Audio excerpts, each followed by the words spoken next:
Kaixo, gaur aztertuko dugu, saiatuko gara ikusten hau ze hostia den, ezta? Hau ze gamaikart dioen txartelatxu hau, kreditu txartela bat modukoa, oso mea, bere tamaina nire eskuarekin konparatuta ikusten duzu, Eta hor badago marrazki oso koloretsu bat, eta ezta? Bueno, hau joko bat da.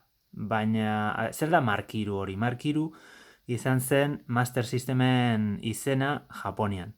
Orduan, beraz, hau da, Master Systemerako joko japoniar bat, baina jokatu dezakegu gure Mega Drivean. Hau da, Europako Mega Drive bat, eta, hemen ez da sartzen, ez da argi dago. Zer behar dugu? Lehenik eta behin. Master Systemeko adaptagailu hau. Mega Drive Master System Converter. Hor dioen bezala.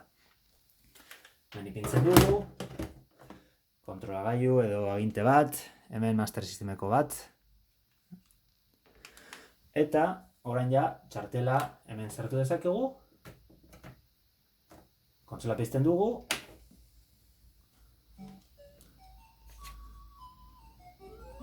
Eta hor daukagu arkade joko hau, 1985ko arkade joko hau, Teddy Boy Blues. Ikusiko dugu nolakoa den. Botoi batekin salto egiten duzu, eta besteekin tiro egiten duzu, besterik gabe. Eta asmoa da, pantailan agertzen diren etxai guztiak akatzea, hurrengo pantailara pasatzeko. Eta, hor sortzen diren bolatxu horiek ere bildu behar dira. Etxaiak akatzen dituzunen, bolatxu horiek sortzen dira, agertzen dira,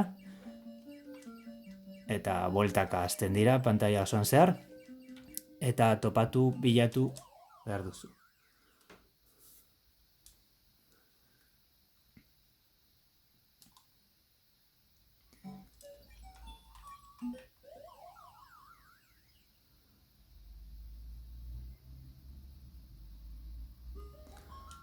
Berriro saiatuko gara.